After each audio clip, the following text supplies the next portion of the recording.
बिस्मिल्लाहिर्रहमानिर्रहीम। अस्सलाम वालेकुम नाज़रीन, आप देख रहे हैं प्रोग्राम सिटी एट 10। मैं हूं आपकी मेज़बान अन्ना यूसुफ। उम्मीद है आप ठीक ठाक होंगे। नाज़रीन, हम देख रहे हैं कि लोग जो हैं इस वक्त मवेशी मंडियों का रुख कर रहे हैं और कुछ उनकी समझ से चीज़ें बाहर ही हैं क्योंकि महंगाई इस कदर ज़्यादा है। सो अब जब तक ईद है हम सबको गुड लक बोलेंगे कि आपको आपकी ही जेब के मुताबिक अच्छा बकरा मिल जाए, अच्छा जानवर जो भी आप खरीदना चाह रहे हैं। सो इसके लिए इंतज़ामात क्या हैं उस पर भी हम वक्तन फ़वक्तन गुफ्तगू करते रहेंगे, बल्कि आपको अपडेट करते रहेंगे कि कौन कौन सी मंडी की क्या सूरत हाल है। अच्छा जी, खबरों की डिटेल्स के लिए हमारे सीनियर रिपोर्टर्स ने हमें ज्वाइन किया है। इमरान यूनस और वकास अहमद हमारे साथ मौजूद हैं। अस्सलाम वालेकुम, बहुत बहुत शुक्रिया। पहली खबर की तरफ चलते हैं। प्लॉट ट्रांसफ़र NOC वाले ख्वास। अच्छा, ये वैसे नई बात नहीं थी, लेकिन अब इसमें एडिशन ये कंप्यूटराइजेशन में जो है LDA की नाकामी है। LDA की एक के बाद एक नाकामी और सिर्फ काम ये है LDA को लोगों को परेशान करना है। इमरान, देखिए ना, आपने तो पहले ही कह दिया कि सिर्फ LDA नहीं, तमाम सरकारी महकमों में कुछ ऐसी सूरत हाल जो है वो नज़र आती है। अगर LDA के हवाले से बात करें ना, तो आप ये देखें कि सरकारी फ़ीसों में इजाफे का इतलाक़ हो या टैक्सों में इजाफ़ा हो, रिकवरी के हवाले से अगर इन इदारों को देखें ना, तो ये फौरी तौर पर नए टैक्सेस और उनमें इजाफे का इतलाक़ जो है वो फौरी तौर पर इम्पोज़ करके उनकी रिकवरी भी शुरू कर देते हैं। ये तो सबके सामने है। लेकिन जहाँ बात आती है सर्विस डिलीवरी की, तो वहाँ पर ये नाकाम दिखाई देते हैं। ये जो बात है कंप्यूटराइजेशन के हवाले से, ये कोई नया प्रोजेक्ट नहीं है कि 1, 2, 3, 6 महीने या साल या 1.5 साल हुआ हो। ये कई सालों का प्रोजेक्ट है। और आप ये देखें कि लाहौर समेत हर ज़िले में अगर मसाइल देखें ना, तो शहरियों को सबसे ज़्यादा जो मसाइल का सामना है ना, वो प्रॉपर्टी के हवाले से होता है। चाहे वो प्रॉपर्टी ट्रांसफ़र करनी है या विरासत अपने नाम करवानी है या कुछ और मसाइल हैं, तो सबसे ज़्यादा मसला जो है वो इन्हीं चीज़ों में आता है। ये चीज़ें तो देखें, सरकार के फिंगर टिप पे ये चीज़ें होनी चाहिए कि आपके पास इतने इतने बड़े महकमे हैं जिनके अंदर आपके पास हज़ारों मुलाजमीन हैं। आप मखसूस आपके पास शोबा जाता है जिनका काम ही ये है, जिनका काम ही यही है कि उन्होंने सर्विस डिलीवरी करनी है। और उसके बाद जब सुनने में ये बात आती है कि कई सालों से जो 1.5 लाख के करीब फाइलें थी, उनमें से सिर्फ 50,000 या 60,000 जो है उन्हीं के डिसीजंस हो चुके हैं, बाकी जो है वो अभी तक पेंडिंग है। अच्छा, कंप्यूटराइजेशन के थ्रू हो नहीं रहा और मैनुअल काम भी रुका हुआ है, तो इसका मतलब है लोग ख्वार होते रहे। अच्छा, पब्लिक का ख्वार होना कोई नई बात तो है नहीं है। और LDA से जिनका वास्ता और एक्साइज से जिनका वास्ता, मुझे याद है कि जब पिछली दफ़ा शहबाज शरीफ साहब वज़ीर आला थे, तब पंजाब में कंप्यूटराइजेशन का काम स्टार्ट हुआ था। उसमें लैंड रिकॉर्ड को स्टार्ट किया गया था। बाकी दुनिया में वकास माजरत हम देखें तो जहाँ कहीं कंप्यूटराइजेशन पे जाता है सिस्टम, वहाँ आसानी हो जाती है, आसानी हो जाती है, टेक्नोलॉजी हो जाता है, अच्छे नतीजे हमारे यहाँ उल्टा। टेक्नोलॉजी ने आपके लिए आसानियाँ पैदा की, ट्रांसपेरेंसी पैदा आई। लेकिन प्रॉब्लम ये है कि जिन्होंने सिस्टम को जकड़ के रखा हुआ है वो क्यों चाहेंगे कि सिस्टम ट्रांसपेरेंट हो जाए। आप LDA की बात कर रहे हैं, LDA में तो फिर भी आप कहीं पे सुनवाई कर सकते हैं। आप आउट डिस्ट्रिक्ट में जाएं जहाँ पे लैंड रिकॉर्ड जो कंप्यूटराइज नहीं हुआ, वहाँ पर भी सेम लोगों को इशू है। कुछ लोगों का पटवार खानों का, कुछ मौजा का जो है वो रिकॉर्ड कंप्यूटराइज हो चुका है, कुछ का नहीं हुआ। तो अब वो बेचारे लोग इसी में चक्कर लगाते रहते हैं, हुआ है नहीं हुआ, अच्छा नहीं हुआ, अच्छा हुआ है, ये हुआ है। तो सेम ख्याल जो है ना, अब देखें, जब आप लाहौर की तरक्की की बात करते हैं, डेवलपमेंट की बात करते हैं, तो पब्लिक का जो बेसिक कंसर्न है वो ये है कि यार मेरी फ़ाइल, मेरे ट्रांसफ़र के ये जो भी मेरे रेलिवेंट इश्यूज़ हैं वो वन विंडोज़ पर 1 क्लिक पे होने चाहिए। दावे तो बड़े किए जाते हैं जी, 1 विंडो ऑपरेशन स्टार्ट कर दिए गए हैं, ये हो गया, वो हो गया। इसके पीछे सिर्फ वो एक सोच है, जितना जितना ट्रांसपेरेंसी आएगी, डिजिटलाइजेशन की तरफ लोग जाएंगे, एक्सेसिबिलिटी पब्लिक की बढ़ेगी, तो उसमें जो दरमियान में फाइलें दबाने वाले होते हैं, अंडर टेबल लोगों को ब्लैकमेल करने वाले, उनका जो ग्रिप है ना वो कमज़ोर होगी। तो इसलिए वो लोग नहीं करना चाहते, क्योंकि ग्रास एक जो PM से काम स्टार्ट होता है, फिर ऊपर तक जाता है, फिर जो इंडक्ट होते हैं पॉलिटिशियंस जो सिफारिशें करा के, वो इसलिए तो नहीं होते ना कि उन्होंने कोई मार्का मार देना आगे LDA में, वो इसलिए होता है कि उन्होंने माल बनाना होता है, फिर वो तकसीम भी होना होता है। तो वो चाहते ही नहीं है। गवर्नमेंट इंटेंशनली या अनइंटेंशनली इस सिस्टम को सपोर्ट कर रही होती है। अगर उनका इंटरेस्ट पब्लिक हो ना, तो अगर हमें आपको ये इश्यूज नजर आ रहे हैं तो क्या गवर्नमेंट को नजर नहीं आ रहे? जो गवर्नमेंट से माजरत के साथ गवर्नमेंट से ज़्यादा पावरफुल आपकी ब्यूरोक्रेसी है। ब्यूरोक्रेसी में भी वो अफसरान जो इन इदारों में बैठे हुए हैं वो ज़्यादा। देखिए निगरान सेटअप में गवर्नमेंट के हवाले से अगर मैं बात करूँ, निगरान सेटअप में गवर्नमेंट ने एलडीए के हवाले से अगर हम बात करें तो एलडीए के लिए मखसूस वक्त जो है वो दे दिया था कि अगर आपने टैक्स जमा करवाना है तो उसके लिए इतने दिन होंगे, अगर आपकी फाइल यहाँ पर फंसी हुई है उसके लिए इतने दिन होंगे, प्लाट ट्रांसफर करवाना है तो उसके लिए ये दिन होंगे। सिस्टम की बेहतरी के लिए काम किया तो क्यों देखें वही बात जो अब बात ये देखें कि जो वकास ने बात की है ये 16 आने ठीक बात है। क्यों? क्योंकि जो अंदर माफिया बैठा हुआ है ना वो तो कभी नहीं चाहेगा कि ट्रांसपेरेंसी जो है वो आ जाए। बिल्कुल सर्विस डिलीवरी और ट्रांसपेरेंसी ये दोनों चीजें जो हैं एलडीए के हवाले से बात करें तो सबसे ज्यादा अहम चीजें हैं, लेकिन वो क्यों करेंगे, क्यों आवाम को सहूलत देंगे?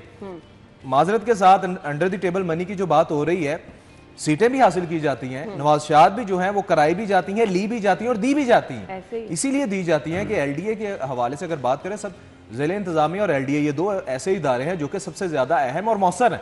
जब इन्हीं में से अवाम को सहूलतें जो है वो नहीं मिलेगी, ये वही अफसरान थे, ये वही डिपार्टमेंट था जो निगरान गवर्नमेंट में बहुत ज्यादा एक्टिव था। क्यों एक्टिव था? उसमें सजा और जजा मिल रही थी। अब वो जो है वो लाठी थोड़ी सी, वो चाबुक जो मिला हुआ था वो थोड़ा कम हो गया है, खिंच गया है, तो अब ये लोग जो है वो ज्यादा रिलैक्स हो गए। पहले इन पे एफआईआर भी हुई हैं, पहले इन पे केसेस भी हुए हैं, बेशतर लोग तो ट्रांसफर करवा गए अपनी। सवाल ये पैदा होता है जो इधर 1,60,000 लिखा हुआ है तादाद की, अगर नहीं काम होते तो लोग किधर जाएंगे? मैं कहता हूँ कि इनसे ना पिछले दरवाजे से पिछले दरवाजे से रास्ता वही होता है, फिर और तो कोई नहीं होता, फिर काम हो जाता है। इनसे तो ज्यादा तेजी के साथ जो कंप्यूटराइजेशन या डिजिटाइजेशन हुई है वो पुलिस में हुई है, और बहुत हद तक उन्होंने अपने आप को, पब्लिक कंसर्न्स भी हैं लेकिन बहुत हद तक उन्होंने अपने आप को वो जदीद टेक्नोलॉजी पर मुंतकिल भी किया है। आप बात कर रहे थे कि जी ये ब्यूरोक्रेसी है। भाई आप सूबे के चीफ एग्जीक्यूटिव्स हैं, आपके पास इतने लोगों की कैबिनेट है, अगर आप इस ब्यूरोक्रेसी से 20 बंदे भी अगर आप ईमानदार और काम करने वाले नहीं निकाल सकते तो फिर आप छोड़ दें, आपको घर चले जाना चाहिए। मैं जो निगरान सेटअप में हमने देखा उसके बाद मेरा ख्याल है ये हमें जवाब नहीं बनाना चाहिए कि ब्यूरोक्रेसी काम नहीं करती। भाई काम करवाने वाले ने करवाना है, अगर आपको, लेकिन उसमें प्रॉब्लम ये है विद ड्यू रिस्पेक्ट कि क्या जो ऊपर बैठे हुए हैं उनको काम आता है? उनको काम ही नहीं आता। बिल्कुल ऐसे ही है। तो फिर वो जो नीचे जिस पे सारा डिपेंडेंट है उसको भी पता है भाई इसको तो पता ही कुछ नहीं है। तो जब फिर फोन भी आने हैं कि जी इनका पहले कर दें, जिसको पता था वो 4-4 घंटे बैठता था ना, कभी वो हॉस्पिटल में बैठा है, कभी वो पुलिस स्टेशन में बैठा है, कहीं वो एलडीए में बैठा हुआ है। ये कहते हैं ना कि ब्यूरोक्रेसी काम नहीं करती, मुलाजमीन जो है ये चीज़ों को रोकते हैं, रुकावटें हैं, तो वहाँ पे हमें ये भी सोचना चाहिए कि जो हमारी पॉलिटिकल लीडरशिप है उनको भी मेंटली और फिजिकली कुछ सीख के आना चाहिए कि भाई एक अगर आप मिनिस्टर को आप एलडीए में किसी बंदे को इंडक्शन करवा रहे हैं तो उसको कुछ तो समझ बूझ होनी चाहिए ना। तो जो आपके चीफ एग्जीक्यूटिव उसको भी कुछ तो पता होना चाहिए ना। वकास ये सजेशंस आप जितनी मर्जी दे दें, तो सजेशंस, पता है सजेशंस की बात नहीं है। देखिए उनका निज़ाम इसी सोच पे चल रहा है कि मुझे आपको कुछ पता ना चले। मैं अगर एक ट्रांसपेरेंसी से काम मैं जाता हूँ एलडीए में, मेरा थ्रू एसओपीज काम हो जाता है, तो मैं क्यों जाऊंगा अपने चौधरी के पास, उसके डेरे पे जाकर चौधरी साहब फोन करवा दे हो डायरेक्टर नु सारा ताड़ी मेहरबानी कर दो वो। तो भाई ये एक सोच है जिसका बुनियादी जो वो पॉइंट है ना वो है कि अवाम का एहतसाल कैसे करना है।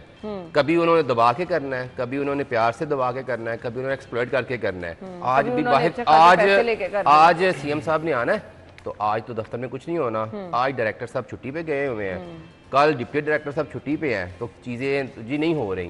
भाई एक चीज़ें ऑटोमेशन पे चलनी चाहिए, शख्सियात पे तो होनी नहीं चाहिए। तो अगर आप एक डिपार्टमेंट जो है जिसका इतना वसी और रीज़ बजट भी है, रिसोर्सेज भी हैं, वो भी नहीं कर सकता, तो फिर मेरा ख्याल है आप कहेंगे भाई हमसे तो नहीं हो रहा, तो पब्लिक खुद ही फिर जैसे करवा रहे हैं या वो लीगलाइज कर दे। बिल्कुल ऐसा ही है। अच्छा, लेकिन अब ये प्रॉपर्टी प्रोसीडिंग है, ट्रांसफर है, एनओसी, अगर ये काम देखने को तो छोटे लगते हैं लेकिन आपके लिए बहुत बड़े मसाइल ये क्रिएट करते हैं, क्योंकि ये इतना लंबा इल्तवा का शिकार होना लोगों के लिए मसला बन जाता है। किसी के लिए बहुत ज़्यादा मसाइल इस तरह होता है, किसी ने फौरी तौर पर अपनी प्रॉपर्टी ट्रांसफ़र करानी है या फिर अगला कोई स्टेप लेना है, तो वो वहाँ का ना इसमें जो सफर करता है ना वो करता है आम शहरी, जो डेवलपर है, जो लैंड ग्रैबर है, जिनका लैंड का ये काम है, उनके नहीं रुकते, उनके काम नहीं रुकते। देखिए पूरी दुनिया में ये जिन चीज़ों की आप बात कर रही हैं ना, मैंने भी मतलब बहुत ज़्यादा ममालिक जो है वो देखे हैं, स्टडी भी किया है उनको, वकास जो है वो भी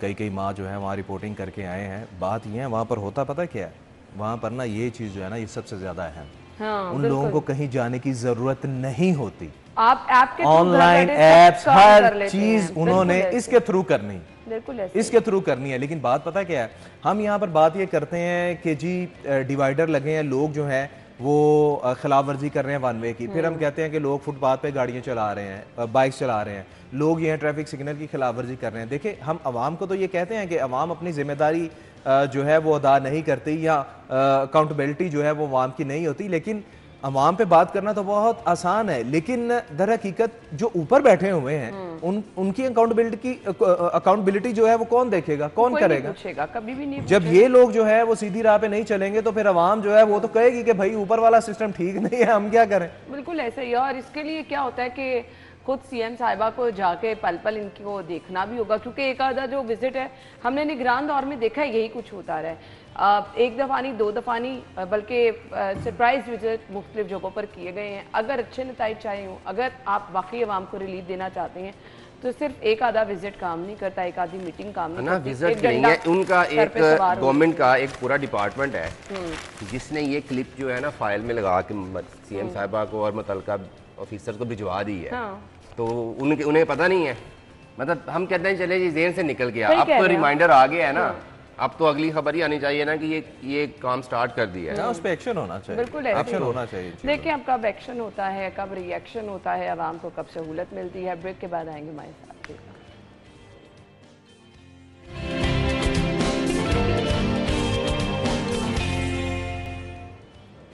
वेलकम बैक। अब दूसरी तरफ क्या है जी, सारिफीन को रिलीफ देने का सिलसिला जारी है, जो कि हमें पहले ऐसी मिसालें नहीं मिलती थी।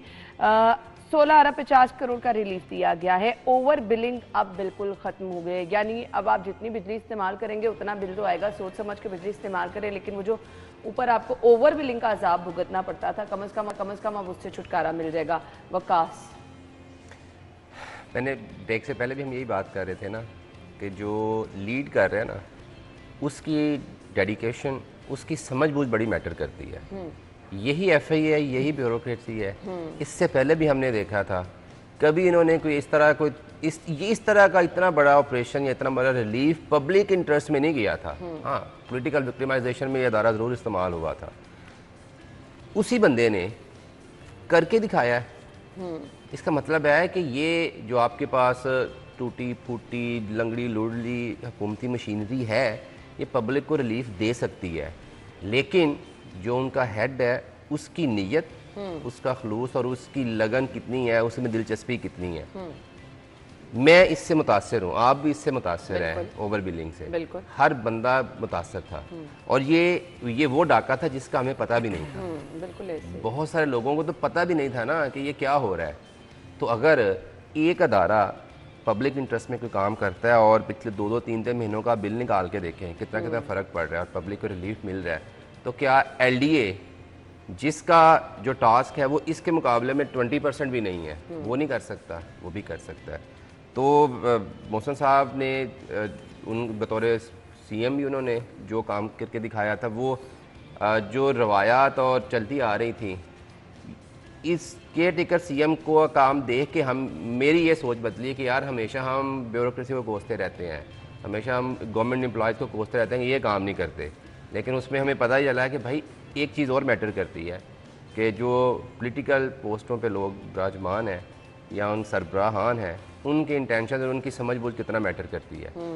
अभी मेरा ख्याल में ये फर्स्ट फेज़ था, इसको रिलीफ आपने दे दिया। अब दूसरे फेज़ में मेरी ये सजेशन है कि उन लोगों को भी ना कटहरे में सख्त लाना चाहिए जिनकी वजह से ये डाका पड़ा है। ये कोई छोटा डाका नहीं है, ताकि एटलीस्ट लोगों को ये एहसास हो जाए कि अगर हमने दोबारा ये काम किया या दोबारा अगर कैसी हरकत की तो फिर भी हमारी भी पकड़ हो सकती है।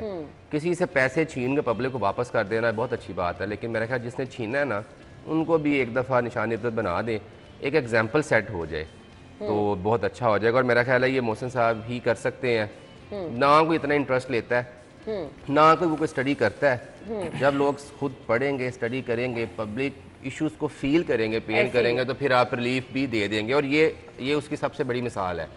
तो मेरा ख्याल है कि एलडीए वालों को बस ये खबर पढ़ लेनी चाहिए कि यार अगर एफआईए जिसके वसाइल है, जिसकी अफरादी क़ुव्वत है, जिसके एम्प्लॉइज़ LDA से बहुत कम है, वो अगर पूरे पाकिस्तान में इतना बड़ा रिलीफ दे सकता है तो भाई LDA तो आपका एक शहर है, आपने कुछ फाइलें कंप्यूटराइज करनी है और उनकी एक्सेस देनी है ताकि पब्लिक को कुछ रिलीफ मिल सके। ये जितना आसान काम आप कह रहे हैं ना उतना आसान नहीं है, वो फिर आसान है, हमने खुद मुश्किल बना ली है ना, पीछे नुकसान कितना होता है ये वो आप देखें बात ना। और है ना। मैं तो है ना इसको लोग जो मर्जी कहें, लेकिन मैं इस चीज़ को ना वाइट कॉलर क्राइम जो है ना वो करार दूंगा है भी कि एक्चुअली। आप सफाई से अपना काम भी कर जाएं और अगला देखता रहे और यही सोचे कि ठीक है जी सरकार है, सरकार ने अगर किया है, सरकार देखें। और बड़े मैं आपको इत्मीनान मुतमईन रवैयों के साथ अल्लाह भला दफ्तरों में करे, बैठ के आप ये काम करें। अवाम जो है ना वो अभी भी एतमाद करती है सरकार पे कि यार अगर सरकार ने टैक्स भेजा ना तो शायद ये बढ़ गए होंगे इसलिए भेजा, उन्हें क्या पता कि उनकी जेबों पे कैसे डाला जा रहा है। आप यकीन जाने 1 अरब यूनिट जो है, 1 अरब यूनिट, और ये मेरे ख्याल से कोई, अगर मैं गलत नहीं हूं तो तकरीबन कोई 23-24 अरब रुपया जो है ना वो बनता है, या इससे भी ज्यादा बनता होगा। क्यों? क्योंकि अभी सिर्फ 69 करोड़ यूनिट जो है ना उसकी एडजस्टमेंट की गई है और तकरीबन 17 अरब जो है वो जो है वो आवाम को रिलीफ उसका मिला है। अब बात यह है कि लेस्को के हवाले से बात की जाए, अच्छा 2-3 चीज़ें हैं जो मैं यहाँ लाजमी डिस्कस करना चाहूँगा। एक तो यह है कि ठीक है वज़ीर दाखिला साहब ने जो है वो एक्शन लिया, अवाम का दर्द समझा और सज़ा और जज़ा रखी, मुख्तलिफ ऑफिसर्स के खिलाफ FIRs भी हुई। ये सर जोड़ के बैठ गए कि किस तरह FIA से बचना है, किस तरह वज़ीर दाखिला से बचना है जी, लिटरली। और इन्होंने बड़े काम किए, इन्होंने जाके वहाँ पर जो मीटर चेंज किए जाते हैं फाइलों में तो लिख दिया कि हमने चेंज कर दिया, यूनिट उसको ये डाल दिया, वो कर दिया। खैर वो तो शायद सिब्रा साहब खबरें देते रहे हैं। बात यह है कि ठीक है वज़ीर दाखिला साहब ने अगर ये पैटर्न सेट किया ना कि आप ओवर बिलिंग नहीं करेंगे तो ये अब इन फ्यूचर नहीं होनी चाहिए, और अगर कोई ऐसा करेगा उसको करार वाकई सजा उस ऑफिसर को देनी चाहिए। दूसरी एक और चीज़ जो कि हमारे एक दोस्त हैं जो कि ये लेस्को भी करते हैं, उन्होंने बड़ा ब्रीफली हमें समझाया बताया, हम जब मीटर लगवाना होता है ना अपने घर में जी, हम मीटर की कीमत पे करते हैं, ऐसे ही मीटर हम खरीदते हैं, बिल्कुल ऐसे। जब एक चीज आपने खरीद ली तो फिर आप उसका किराया क्यों देंगे? बिजली के मीटर में, बिजली के बिल में आपको मीटर का किराया आता है। अच्छा आगे सुने, उस किराए पर, उस मीटर पर टैक्स पड़ता है, वो भी उस पे मेंशन है। सही। अच्छा वो जो आप टैक्स पे कर रहे हैं ना मीटर का, उसके ऊपर भी एक टैक्स पड़ता है, उस टैक्स पे टैक्स पड़ता है। एक होता है एक्स्ट्रा टैक्स होता है, फिर एक लिटरली आप वो पढ़ेंगे ना तो आप दंग रह जाएंगे कि कितनी किस्म की टैक्स है वो दे। देखिए ये होना ही नहीं चाहिए। आप अपने बिल की रेशो देखें और ये जो टैक्स सारे आप पे कर रहे हैं वो देखें, उससे सिंपल सी बात है। होना ये चाहिए कि ठीक है जी अगर कोई बिजली यूज कर रहा है ना तो यार उस बिजली पे जो टैक्स बनता है ना वो ले लो। ये इधर उधर से जो आप डाल रहे हो ना कि जी किराया, ये फ्यूल एडजस्टमेंट, प्राइस एडजस्टमेंट, ये चीजें सारी, ये चीजें जो है ना कम से कम नहीं होनी चाहिए। ये ज्यादती है आवाम के साथ। लेकिन चले जो नहीं हो रहा था वो होना शुरू हुआ, आवाम को रिलीफ मिलना शुरू हुआ, तो देखें ये सिलसिला तो पहले हमने माजी में नहीं देखा था। बाकी रह गई बिजली चोरी वाला जो एक काम है, वो अगर रुक जाए तो फिर ये जो लाइन लॉसेस वाले इलाकों में लोड शेडिंग हो रही है ये भी आवाम को काफ़ी हद तक रिलीफ मिल जाएगा। लेकिन इसके लिए थोड़ा सा आप लोगों को बार बार FIA कहता है कि हमारी हेल्प करें, जहाँ की बिजली चोरी हमें बताएं। ब्रेक का कहा जा रहा है, मुझे ब्रेक के बाद आपको ज्वाइन करेंगे।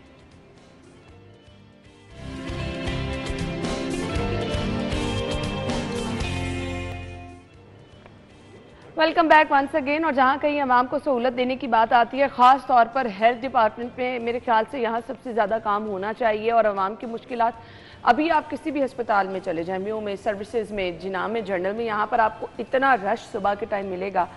सो आवाम परेशान नज़र आती है। तो हम समझ भी सकते हैं कि प्रेशर ज़्यादा होने की वजह से थोड़ा सा इन चीज़ों को संभालना, लेकिन ये बहुत बहुत पुराने हॉस्पिटल है, यहाँ पर बहुत बहुत बड़ी फैसिलिटीज़ दी जा सकती हैं। लेकिन खैर, लेकिन खबर आज की हमारी जो मैं डिस्कस करने जा रही हूँ, घरों तक अद्वियात पहुँचाने का प्रोग्राम मुश्किलात का शिकार है। माजी में तो एज सच इतनी मुश्किलात नहीं थी, अब क्या है जी इमरान? देखिए बात अगर की जाए कि इस प्रोजेक्ट के लिए हेपेटाइटिस की दवाइयां घर पहुंचाई जाती हैं। बिल्कुल ऐसे हेपेटाइटिस की है, स्पेशली दिल के मरीजों की। आप ये देखें ना, हमें अच्छे से याद है कि PIC जब पुराना होता था, अब तो वहाँ पर हमें उस किस्म का रश नज़र नहीं आता, लेकिन पहले जो है लोगों की तवील कतारी होती थी और वो सारे दिल के मरीज बेचारे अपनी दवाइयाँ जो हैं वो सरकार से लेने आते थे। ठीक है, इस प्रोग्राम के बारे से बात करें जो कि मरियम नवाज साहिबा का खसूसी प्रोग्राम था कि घर की दहलीज पर लोगों को जो है वो अद्वियात आपने फराम करनी है। और जब इन्होंने इस हवाले से मीटिंग ली थी तो मुझे अच्छे से याद है कि इन्होंने फौरी तौर पर उसके लिए भारी फंड्स जो हैं वो अप्रूव किए थे, अरबों रुपए में वो फंड, मुझे एग्जैक्ट उसकी जो है फिगर याद नहीं है, लेकिन अरबों रुपए के फंड से जो इन्होंने अप्रूव किए थे और कहा था कि अद्वियात जो है वो पहुंचाई जाए। वज़ीर आला ने मीटिंग कर ली, फंड्स का इजरा कर दिया और मेरे ख्याल से फंड जो है वो जारी कर भी दिए गए थे। कैसर कोकर साहब की खबर जो है वो मैंने देखी थी। अब बात यह है कि सर्विस डिलीवरी की जहाँ पर बात आती है वहाँ पर बड़ा गर्क हो गया कि आपकी ब्यूरोक्रेसी या आपका जो महकमा है उसने वज़ीर आला के विजन को भी डुबो दिया, जो उनकी मेहनत थी, जो उन्होंने जल्द फंड्स का इजरा किया वो भी फारिग हो गया।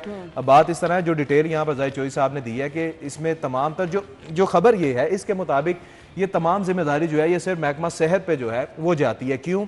क्योंकि जो फिगर दी गई है उसमें यह है कि हेपेटाइटिस की 26% अद्वियात जो है वो फराहम हुई है, इसी तरह टीबी की है और दिल के मरीजों के हवाले से जो है वो सिर्फ 59 इनके पास डेटा बहुत अच्छे तरीके से होता है। लेकिन उसके बावजूद ये तमाम काम जो करना था ना ये कोरियर कंपनी ने करना था कि महकमा सेहत से ये अद्वियात जो है वो कोरियर कंपनी ने जो है वो आगे कॉन्ट्रैक्ट बेसिस पर आगे जो है वो फराम करनी थी। अब कोरियर कंपनी जो है वो ये कहती है कि जी जब उससे सवाल किया गया कि आपने अद्वियात जो है वो पहुंचाई क्यों नहीं, उन्होंने कहा जी बात सुने, हमें महकमा हेल्थ ने डाटा ही नहीं दिया तो हम किसके घर जाके अद्वियात बेचे, बिल्कुल किसको जाके दें, किसको जाके फराम करें? क्या हम ये बाहर फेंकना शुरू कर दें? हमारे पास कोई एड्रेस होगा उस पर जाकर ये डिलीवरी जो है ना वो होगी। सही। और अब बात यह है कि यही कहा गया कि जिम्मेदारी जो है वो सारी महकमा सेहत पर ही आती है। ठीक है, यहाँ पर बात की जाए कि आपने 2 वजारतें तो बना दी महकमों को जो है वो बेहतर करने के हवाले से, लेकिन बात इस तरह है कि जब आपका तमाम तर जो अफसरान है वो जिम्मेदारी नहीं लेंगे तो आपकी टीम डिपेंड करती है ना, आपने अपने एंड से सीएम साहिबा ने बजट पास कर और ये हेपेटाइटिस और ये वो अमराज हैं कि बंदा ये जानलेवा अमराज है। हेपेटाइटिस जो है हेपेटाइटिस जो है और दिल के जिनको बीमारी होती है ऑब्वियसली अगर वो प्रॉपर मेडिकेशन उनकी ना हो तो वो बेचारे अपनी जान की बाजी भी हार सकते हैं। और जब आप सरकार की जिम्मेदारी है कि उसने ये सहूलियात जो है वो फराम करनी है, चाहे वो हॉस्पिटल में है, और अगर उन्होंने प्रोजेक्ट लॉन्च किया है कि घरों में आपको अद्वियात जो है वो फराम की जाएंगी तो इस पर अमल दरामद होना चाहिए और इस पर भी मेरे ख्याल से वज़ीर आला को नोटिस लेना चाहिए। उन्होंने लिखा है जी महकमा सेहत ने मरीजों के कवायद मुकम्मल तौर पर नहीं दिए हैं, सो ये कोई इतनी बड़ी हर्डल नहीं है, इसको दोबारा से आप मैनेज कर सकते हैं वकास। अच्छा, ये सियासी मंसूबा था और मेरे ख्याल में इसकी ज़रूरत नहीं थी। क्या आपने जो गुजारिश सुन लें, क्या आपने जो बेसिक रिक्वायरमेंट्स थी, बेसिक सर्विसेज डिलीवरी थी, क्या आपने वो कर ली है? ये आसाइशों में आप चले जाए, आपको घर में मिल रही है। इशू आपका ये आ रहा है अभी भी पीआईसी में कि जी एक विंडो है, एक लड़का बैठा होता है और 100 मरीज पीछे खड़ा होता है। अच्छा, वहाँ पे एक इंस्टेंटली जो आप रिलीफ दे सकते हैं कि आप 2 विंडो कर दें, 3 कर दें, लोगों के रश के हिसाब से लोगों को विद इन 5-10 मिनट्स में लोग मेडिसिन लेके निकल जाएं। एक बात। दूसरी बात ये है एग्जीक्यूटेबल चीज़ें होनी चाहिए, रियलिस्टिक होनी चाहिए। आपने क्या आपके मुल्क में कोरियर कंपनी जो है आपने थर्ड पार्टी हायर करके उसको पैसे देने हैं, पब्लिक फंड उसको देने हैं, फिर ऑफिसर जिसे मॉनिटरिंग करनी है उसके लिए आपने एक बंदा लगाना होता है, तो ये पैसे आपने घुमा पर आके ज़ाया करने हैं। सही। मैं जिस दिन ये प्रोग्राम शुरू हुआ था तब भी मैंने ये कहा था इसकी ज़रूरत नहीं थी।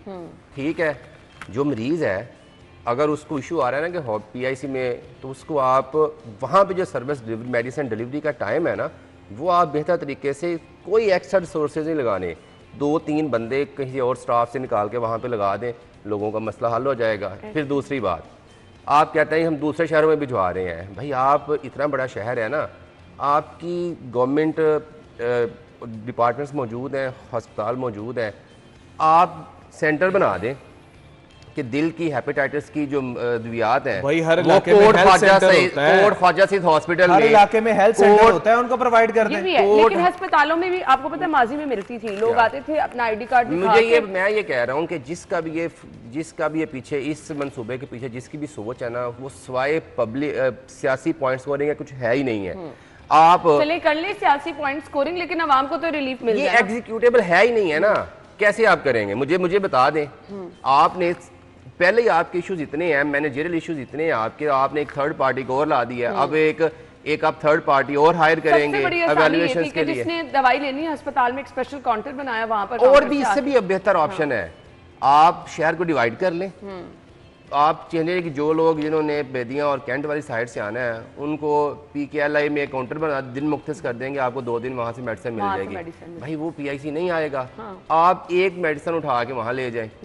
कोट ख्वाजा सिंह अस्पताल है, रायबंड हॉस्पिटल है, मांगा में हॉस्पिटल है, इसी तरह से जो आपके बाहर शहर है वहां पर भी मेडिसिन आप सप्लाई कर दें। ऑलरेडी आप देखिए बजट आप कोरियर कंपनी को भी तो फराम कर रहे हैं, वहाँ जो पैसे खर्च हो रहे हैं वो आप अभी तो सिर्फ बजट ये है ना, अभी तो आप ये चेक कीजिएगा, इसके लिए एक मॉनिटरिंग ऑफिसर तैनात हुआ होगा जो ये सारे प्रोजेक्ट को देखेगा, प्रोजेक्ट कोऑर्डिनेटर्स होंगे। तो ये तो पैसे बांट के बस लोगों को नवाजा गया। और सेम केस जो है वो जो अभी दर्द सर्टिफिकेट और बर्थ सर्टिफिकेट वाला प्रोजेक्ट है वो भी सेम एक नाकाम और फजूल और सियासी पॉइंट स्कोरिंग के लिए किया गया है। भाई मुझे आपको नए बर्थ सर्टिफिकेट चाहिए तो आप यूनियन काउंसिल में वहाँ पे उनको ये तमीज़ दिला दें कि मैं जब जाऊँ तो मुझसे पैसे ना लें, टाइम ज़ाया ना करें, एक डेडिकेटेड बंदा वहाँ पे मौजूद है, मुझे वो निकाल दे। यकीन माने हमारे बचपन से ये मसाइल चल रहे हैं। बर्थ सर्टिफिकेट तो आप कहते हैं घर कर दें, आप कहते हैं जी घर में चले जाएं।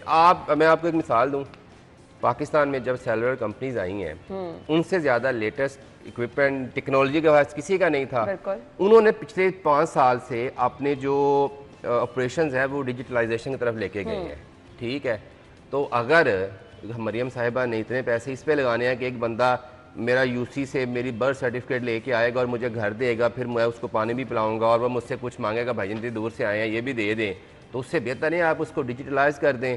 मेरे मोबाइल में अपना क्वाइफ डालूं और मैं अपना निकाल लूं। जहाँ डिजिटलाइज हुआ वहाँ के मसाइल भी तो फिर ये इधर नहीं मसाइल खत्म होने वाले। इधर आप देखें ना, आप 3 महीने हुए गवर्नमेंट को, 3 महीने हुए गवर्नमेंट को, और उसमें बुखारी साहब कह रहे थे हमने 100 प्रोजेक्ट लॉन्च कर दिए हैं। भाई कौन से प्रोजेक्ट है? इतने तो स्कूल की लाइब्रेरी में बच्चे नहीं कर सकते। 3 महीने में आपने 100 प्रोजेक्ट लॉन्च कर दिए हैं। अब प्रोजेक्ट ऐसे लॉन्च किए हैं, एक ये विंडो मैंने लगा दी, ये विंडो लगा दी, ये मैंने लगा दी, तीसरा ये लगा दी, और अवाम के मसाइल झूमके तुम हैं। और इनकी तकरीबात पे, इनके इनॉग्रेशन पे ज्यादा खर्चा आया है। हम ब्रेक के बाद आते हैं।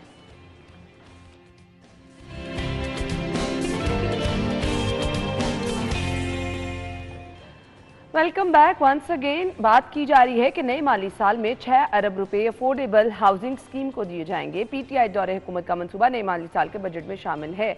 वकास, अच्छा, एक तो ना प्रोजेक्ट्स होते हैं ना, गवर्नमेंट के प्रोजेक्ट, वो पब्लिक प्रोजेक्ट्स होते हैं। तो किस हुकूमत का था कि ये तो मेरा ख्याल है ये होना ही नहीं चाहिए ना, और ये एक अच्छी रवायत है, अच्छा इकदाम है। अच्छा इकदाम ये है कि जो अगर पब्लिक को रिलीफ मिल रहा है ना, अगर आज इस गवर्नमेंट ने कुछ सोचा और अगली गवर्नमेंट ने उसको एग्जीक्यूट कर दिया तो बहुत अच्छी बात है। और माजी में हमने देखा कि बहुत सारे जो अवामी फलाही मंसूबे थे वो सिर्फ इस वजह से तख़ीर का शिकार हुए, रोक दिए गए कि वो पिछली गवर्नमेंट ने शुरू किए हुए थे। तो ये अच्छी बात है। दूसरी बात ये है कि हाउसिंग के इश्यूज़ हैं, लेकिन मेरा ख्याल है कि जो रूल्स ऑलरेडी आपके पास मौजूद हैं प्राइवेट हाउसिंग सोसाइटीज़ में, आई थिंक इमरान इसको बेहतर एलेबरेट करेगा कि एक उन्होंने 10% या 15% गवर्नमेंट के उन्होंने प्लॉटिंग इस तरह से करनी होती है कि वो गवर्नमेंट डिसाइड करती है कि उस पर क्या बनाना है। मतलब कि वो ये होता है कि आप गवर्नमेंट उस पर अपना हाउसिंग घर बना सकती है, दे सकती है। तो लोगों ये बड़ी ज़रूरत भी है आम शहरियों की, ख़ास तौर पर वो लोग जो दूसरे शहरों से रोज़गार के लोग आते हैं लाहौर में, या वो लोग जिनकी जो प्रॉपर्टी थी वो जब डिवाइड हुए हैं लोग, तो उनके पास अपने घर भी नहीं है और वो जद्दी पुश्ती लाहौर के रहने वाले हैं। तो अफोर्डेबल अपॉर्चुनिटीज़ उनके पास होनी चाहिए। तो मेरा ख्याल इसमें बेहतर ऑप्शन गवर्नमेंट के लिए है कि जो प्राइवेट हाउसिंग सोसाइटीज़ ऑलरेडी शहर में है उनके साथ कोलैबोरेट किया जाए। जैसे LDA है, ऑलरेडी गवर्नमेंट का प्रोजेक्ट है, तो इसमें सब्सिडाइज कर दिया जाए। इस तरह से प्राइवेट हाउसिंग सोसाइटी बहुत सारी हैं शहर में, वहाँ पे कुछ सब्सिडाइज करके लोगों को फैसिलिटेट किया जाए, ना कि एक नई जो सरकार है वो एक नई हाउसिंग सोसाइटी जो शहर की थोड़ी सी ज़मीन बची है वहाँ पे और बना दे। तो मेरा तो ख्याल ये है कि सोच बहुत अच्छी है कि पब्लिक को रिलीफ मिलना चाहिए, लेकिन उस अच्छी सोच को अमली जमा पहनाने के लिए बहुत सारे फैक्टर्स भी नज़र में रखने चाहिए। और वो ये है, ऑलरेडी जो शहर में के अंदर आपकी हाउसिंग सोसाइटीज़ प्राइवेट खाली पड़ी हुई हैं उनको यूटिलाइज़ किया जाए, नई स्कीम की तरफ मत जाएँ। और फिर एक और दूसरी बात यह है कि लाहौर से भी निकलें, गवर्नमेंट लाहौर के अलावा भी बाकी शहरों में सोचें। अगर आप गुजरांवाला मुरीद के बाकी शहरों में इस तरह की प्रोजेक्ट्स लेके आएंगे तो लोग माइग्रेट लाहौर नहीं करेंगे, आपके बड़े शहर के जो मसाइल हैं वो भी कम होंगे, वहाँ पर भी लोगों को जवाब बन जाएगा कि वहाँ पे उन्होंने रहना है। तो मेरा ख्याल है गवर्नमेंट जो आज इसके आज के बाद नए प्रोजेक्ट्स लेके आ रही है, उनकी तरजीह रखें कि जो लाहौर के सराउंडिंग एरियाज़ हैं जिनकी ड्राइव हार्डली 1 घंटा बनती है वहाँ पे करें, ताकि शहर से लोग निकलें, माइग्रेशन शहर की तरफ कम हो और लोगों को फैसिलिटेशन भी हो चलिए जाए। वकास, इस बात को तो छोड़े, अवाम को सहूलत मिलनी चाहिए, वो कहीं मिलना शुरू हो रही है तो उसको तो अप्रिशिएट कर दें। जी इमरान। देखिए, मैं बात इस तरह करना, मैं थोड़ा सा वकास की बात को बढ़ाऊँ ना, तो वकास बिल्कुल ठीक कह रहा है कि लाहौर में अब जगह नहीं है। लोग जो हैं अभी भी लोग जो हैं वो डेली बेसिस पे लोग जो हैं वो फैमिलीज के साथ लाहौर में आ रहे हैं रहने के लिए। बात इस तरह है, मुझे डर लग रहा है कि खुदा न खासा अनकरीब लाहौर का हाल जो है वो कराची जैसा ना हो जाए कि कराची में भी आपको पाँव रखने की जगह जो है वो नहीं मिलती, वहाँ सांस लेना जो है वो महाल है। बात इस तरह है कि अगर गवर्नमेंट जो है वो 3-3 मरले के घर बनाने की बजाय ना, यहाँ पर अगर आपने गरीबों को, गरीब देखें उसको तो सर छुपाने के लिए जगह चाहिए ना, आप फ्लैट सिस्टम की तरफ जाएं, आप शहर का फैलाव ऐसे करने की बजाय ऐसे जाएं। ये बड़ी अच्छी बात है, मुझे अच्छा लगा इस गवर्नमेंट का मंसूबा कि इन्होंने साबका पीटीआई दौर के प्रोजेक्ट को भी साथ में लाया है, साथ अपना प्रोजेक्ट भी शुरू कर रहे हैं ताकि जो गरीब और मुस्तहिक लोग हैं उनको जो है वो घर मिले, अपनी छत मिले, लेकिन उसके लिए प्रोसेस को आसान करना होगा। आप यकीन जाने, जब आप बैंक, मुझे खुद मैं पर्सनली इस चीज़ को मैंने खुद देखा है, विजिट किया है कि जब आप, चाहे वो पीटीआई के दौर की बात मैं करने लगा हूँ कि अभी भी जब आप बैंक में जाते हैं ना इस चीज़ के लिए अप्लाई करने के लिए, आपको डॉक्यूमेंटेशन इतनी ज़्यादा करनी पड़ती है, पे गरीब आदमी वो बेचारा कहाँ से ग्रेड 20 की सिफारिशें जो हैं वो लेकर आए। मुझे वाइंड अप करना है, इस चीज़ को जितना आसान बनाएंगे आवाम को उतना रिलीफ मिल सके। बहुत बहुत शुक्रिया वकास और इमरान यूनुस आप लोगों के वक्त के लिए। नाज़रीन, हमें चलना है ब्रेक की तरफ, हेडलाइंस होंगी, फिर हम दोबारा से शो में आएंगे, हमारे साथ रहिएगा।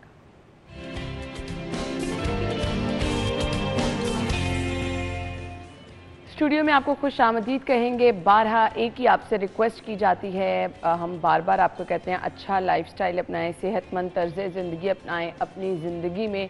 अगर आप तंदुरुस्ती चाहते हैं तो हलचल लेकर आएँ। मोटापे को आप बिल्कुल जो है वो जो है ख़त्म करने की कोशिश करें, लेकिन हमारे लाइफस्टाइल इस तरह से हो चुके हैं, डाइट ऐसी हो चुकी है कि हर दूसरा बंदा हमें ओबेसिटी का शिकार नज़र आ रहा है। अब ये ओबेसिटी कितनी नुकसानदेह है, क्या वाकई ही एक टाइम पर जाके ये बीमारी की शक्ल इख्तियार कर लेती है? बहुत सारे वो लोग जो कि मोटापे का शिकार होते हैं, हाई ब्लड प्रेशर, शुगर लाजमी उनके साथ जो है वो जुड़ जाती है। ये मोटापा कम कैसे किया जा सकता है, इसके लिए आपको करना क्या है? क्या ये मुमकिन है कि आप खाते चले जाएं और आपका वेट भी कम हो जाए? ऐसा तो बिल्कुल नहीं है, सवाल ही पैदा नहीं हो सकता। इसके लिए आपको अपनी ज़िंदगी में हलचल ज़रूर, कम खाएं, अच्छा खाएं, लेकिन साथ ही साथ आप अपनी ज़िंदगी को क्या किस तरह से प्लान करें, वो आज के शो में हम डिस्कस करने जा रहे हैं। Physical medicine specialist doctor Tahmina हमें ज्वाइन कर चुकी हैं, वेलकम करेंगे। अस्सलाम वालेकुम। वालेकुम अस्सलाम। Thank you so much doctor Tahmina, आपके वक्त का बहुत बहुत शुक्रिया। हमें हर दूसरा बंदा ओबेसिटी का शिकार नज़र आ रहा है, मल्टीपल रीज़न होती हैं इसकी। कुछ लोग कहते हैं कि जी हम तो खाते भी नहीं हैं, हम मोटापे का शिकार हो रहे हैं। सो पहले रीज़न डिस्कस कर लेते हैं, क्या क्या हो सकती है? जो मेन वजूहात आजकल देखने में आ रही हैं उसमें तो पहली रीज़न है आपकी खाने की रूटीन। बेशक आप ठीक खा रहे हैं लेकिन खाने की टाइमिंग ठीक नहीं है, लेट नाइट खा रहे हैं, खाते ही सो जाते हैं। एक तो ये रीज़न है कि एक आप सादा ग़िज़ा खा रहे हैं लेकिन टाइमिंग गलत है उस सादा ग़िज़ा खाने की भी। सेकंड है आप ग़िज़ा ही ठीक नहीं खा रहे, जंक फूड ले रहे हैं और इस तरह की चीज़ें ले रहे हैं जो अल्टीमेटली फ़ैट डेपोजिशन करवाती हैं, ख़ास तौर पे आपके बेली एरिया और थाई एरिया में, क्योंकि यहाँ पर कुछ ऐसे रिसेप्टर्स मौजूद हैं बॉडी में जो फ़ैट्स को ज़्यादा जल्दी एक्यूमुलेट कर लेते हैं, अपने ऊपर चिपका लेते हैं।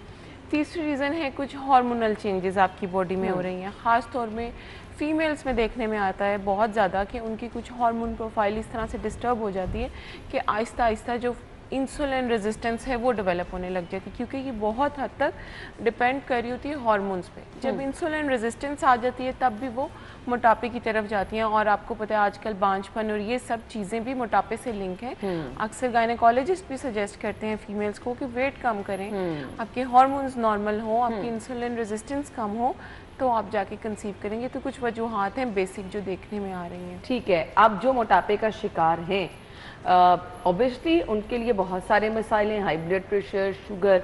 सो आपको अपनी लाइफस्टाइल मॉडिफिकेशन कैसे करनी? बिल्कुल, अगर आप देखें बैक इन टाइम्स तो कुछ पंजाबी कल्चर, हम पंजाबी कल्चर से ताल्लुक़ रखते हैं, बहुत ज़्यादा फसलें काटना और बहुत फिज़िकल एक्टिविटी थी ना, तो देसी घी बहुत आम था। फिर ये है कि उनको थोड़ी देर बाद लस्सी और इस तरह की चीज़ें जो हाई इन कैलोरीज होती थी, क्यों? क्योंकि उन्होंने वो कैलोरीज बर्न भी करनी होती थी। बिल्कुल एक जगह बैठे नहीं रहना। हमारी अम्मियाँ कहती हैं पराठा खाना, जैसे अभी हमने चले जाना है फसलों में, ऐसा तो नहीं, हमने तो बैठे रहना है। और उसी की वजह से males and females both are suffering from obesity. हमारे पेरेंट्स को भी थोड़ा एजुकेशन की ज़रूरत है कि यहाँ पर अब इनपुट और आउटपुट की गेम है। जितना आप इन कर रहे हैं उतना अगर आप आउटपुट नहीं दे रहे तो अल्टीमेटली उसने तो बॉडी में ही स्टोर होना है। तो अपनी खाने की कैलोरीज और स्पेंड करने की कैलोरीज को आप मद्देनज़र रखें अगर, तो आप एक हेल्दी वेट मेंटेन कर सकते हैं। और जैसे ख़ास तौर पे कुछ फीमेल्स जो हैं वो भी बच्चे की पैदाइश के बाद भी हेल्दी हो जाती हैं, सेम उनके लिए भी यही होता है। हम इतनी एक्टिविटी नहीं कर पाते हैं प्रेगनेंसी के दौरान, होती नहीं है, जोड़ों में दर्द हो रहा होता है, टांगों में दर्द हो रहा होता है, तो रेस्ट की तरफ रहते हैं, जिसकी वजह से हम खा तो अच्छा रहे होते हैं, ऑब्वियसली ख्याल रखा जाता है एक हामला औरत का, लेकिन उसके बाद होता क्या है कि वही फैट डेपोजिशन और वेट बढ़ना शुरू हो जाता है। फिर आपको वेट कम करने के लिए फिर आपको कैलोरी डेफिशिएंट फूड लेनी पड़ती है और आपको स्पेंड ज़्यादा कैलोरीज करनी पड़ती है। तो ये कुछ सिनेरियोज है कि आपने खाना कितना है, खाना क्या है और खाना किस टाइम पे है। नहीं, आप परेशान हो जाते हैं ना मोटापे के शिकार लोग के, क्या आप सब कुछ खाना पीना छोड़ दे, क्या ये कर रहे हैं उनको? नहीं, ऐसे नहीं करना। देखें कुछ चीज़ें ऐसी हैं जैसे बिल्कुल अब वाइट आटा चलने लग गया है, मैदे वाला आटा, बच्चे वो पसंद करते हैं, उसके अंदर कोई फाइबर्स नहीं होते, वो खाना ना खाना बराबर है। वो सेम ऐसे ही है कि जैसे आपने 10-12 चम्मच चीनी के खा लिए, आधी रोटी 10-12 चम्मच चीनी, ऐसे है वो। अगर आप जो चक्की का आटा मिलता है वो इस्तेमाल करें मॉर्निंग में, और मॉर्निंग में उसके साथ कोई भी सालन खाएं, और प्रोटीन की अपनी जो है ना खुराक वो बढ़ा दें। प्रोटीन में क्या आता है, अंडे आ जाते हैं, मछली आ जाती है, चिकन का गोश्त आ जाता है, मटन, बीफ, ये सब आते हैं प्रोटीन में, और लाल लोबिया भी, ये भी, क्योंकि आपकी बॉडी जब प्रोटीन को डाइजेस्ट करती है तो वो जो स्टोर्ड फैट होता है ना वो उसमें से एनर्जी निकालती है। तो अल्टीमेटली उस खुराक को डाइजेस्ट करने के लिए भी अल्टीमेटली आप अपने आप को स्लिमिंग की तरफ लेके आ रहे होते हैं। अपनी खुराक में प्रोटीन ऐड करें और मेक श्योर कि जैसे आपने खाना खाया है फ़ौरन बैठे ना रहें, फ़ौरन लेट ना जाएं, थोड़ी सी चहलकदमी करें। अक्सर रिसर्चेज में ये बात लिखी हुई है कि अगर आप 30 मिनट सुबह वॉक करते हैं और 30 मिनट शाम को, तो आप मोटापे का शिकार नहीं होते, क्योंकि जो भी कैलोरीज आपने ली हैं वो आप बर्न कर देते हैं। चलिए, अगर आप 30 मिनट सुबह 30 मिनट शाम को नहीं कर सकते तो इनफ है कि आप 30 मिनट एक टाइम कर लें। स्टार्ट तो करें ना, कुछ तो करें ना, बिल्कुल ऐसे हिलना जुलना स्टार्ट करें, वॉक स्टार्ट करें, फिर कोई और एक्टिविटी, जैसे जो लोग बाहर वॉक करने नहीं जा सकते उनके लिए काफ़ी हद तक यूट्यूब पे वीडियोस अवेलेबल हैं कि जैसे आप चेयर की हेल्प से कुछ एक्सरसाइजेस कर सकते हैं, लेग मूवमेंट्स कर सकते हैं। जो लोग खड़े होकर एक्सरसाइजेस नहीं करना चाहते हैं, लेट जाएं, लेट के साइकिलिंग कर लें। लेटा तो बंदा हर वक्त रहता है, मोबाइल भी हर वक्त यूज़ कर रहा होता है, अक्सर देखा जाता है। तो कुछ ऐसी अपनी एक्टिविटीज़ प्लान करें कि मैं अपनी बॉडी को मोबाइल रखूँ ताकि फैट डेपोजिशन हो, क्योंकि ये बहुत ख़तरनाक है। ये ना सिर्फ जो ओबेसिटी है, ना सिर्फ हाइपरटेंशन और डायबिटीज़ की तरफ लेके जाती है, बल्कि बहुत serious joint problems, muscular problems की तरफ लेके जाती है। आपकी बॉडी का पूरा वेट आपकी कमर और घुटनों ने उठाया हुआ है। हमारे देखें कल्चर में कितना कॉमन हो गया है, जवान बच्चियां आती हैं, वो कहती हैं हमारे घुटनों में बहुत दर्द है, ऊपर से मोटी मोटी होती हैं। वजह यही है, कॉलेज जा रहे हैं, कुछ खा रहे हैं, शाम को आ रहे हैं, घर में शवारमा, पिज़्ज़ा, ये सब चीज़ें चल रही हैं, जिस वजह से वेट पुट ऑन हो रहा है और घुटनों पे जोर आ रहा है। और दूसरी बात ये, जो लोग कहते हैं दूध और दही माइनस कर दीजिए, वो बिल्कुल ऐसा ना करें। देखिए, आप अपनी बॉडी को डिवॉइड नहीं करें किसी चीज़ से, कमी का शिकार ना हो, क्योंकि फिर आपका चेहरा, आपकी स्किन डिस्टर्ब हो जाएगी ना। हमने अपनी ब्यूटी को भी मेंटेन रखना है, उसके लिए आपके लिए गुड फैट ज़रूरी है। अब गुड फैट्स कहाँ से आप लें? आप ड्राई फ्रूट्स का इस्तेमाल करें, आप दूध रात में ज़रूर लेके सोएं और सुबह उठ के दही का इस्तेमाल करें। वो हकीम लुकमान का बड़ा फेमस कॉल है, मेरे फादर अक्सर कहते हैं कि मैं कहता हूँ कि जो सुबह दही खाते हैं वो मरते क्यों हैं, और जो रात को दूध नहीं पीते वो जिंदा कैसे हैं। तो इतना ज़रूरी, और वाकई में ये हेल्थ बेनिफिट्स प्रूवन है, साइंटिफिकली प्रूवन है कि मिल्क आपकी गट सिस्टम को कितना अच्छा करते हैं, और दही में नेचुरल प्री एंड प्रोबायोटिक्स दोनों मौजूद हैं, बिल्कुल जो कि आपकी गट हेल्थ को मेंटेन करते हैं और अल्टीमेटली आपका हाजमा बेहतर करता है, बहुत सी बीमारियों से आपको बचा लेता है। सही। सो ये चीज़ें हैं, आप हेल्दी रह सकते हैं। अब हमने मोटापे का खात्मा कैसे करना है, रूटीन की आपकी कुछ एक्सरसाइजेस बता दें जो हम वो लोग जो कि मोटापे का शिकार हैं, क्योंकि एकदम से बिना वो कुछ अगर स्टार्ट कर दें ना तो उनके लिए प्रॉब्लम हो जाती है।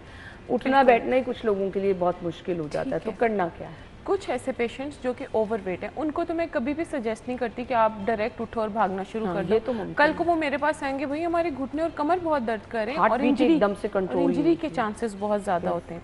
पहले नंबर पे अपना बीपी मेंटेन रखें, शुगर मेंटेन रखें, ताकि अगर आप वर्कआउट की तरफ आते हैं तो आपको एकदम एसओबी ना हो, शॉर्टनेस ऑफ ब्रेथ ना हो। वो बीपी पेशेंट आके कहते हैं भाई हमें तो सांस चढ़ गया, हमने नहीं करना, हमें घबराहट होगी, हमने नहीं वर्कआउट करना। आप लेट जाएं अपनी जगह पे, लेट कर साइकिलिंग करें, टांगों को मूव करें। ठीक है, घर में छोटे बच्चे उन्हें वो जैसे मदर्स पहले टांगों में बिठा के ऊपर नीचे झूले टाइप करती थी, ऐसे करें, वो भी एक रेजिस्टेंस एक्सरसाइजेस की तरफ आती है। फिर लेटे लेटे ही आपने करना है और अपर साइड बॉडी की करनी है। तो ये देखें, इस तरह की एक्सरसाइजेस करें जो आपके हिम को, आपकी बैक को, मोबाइल का ही।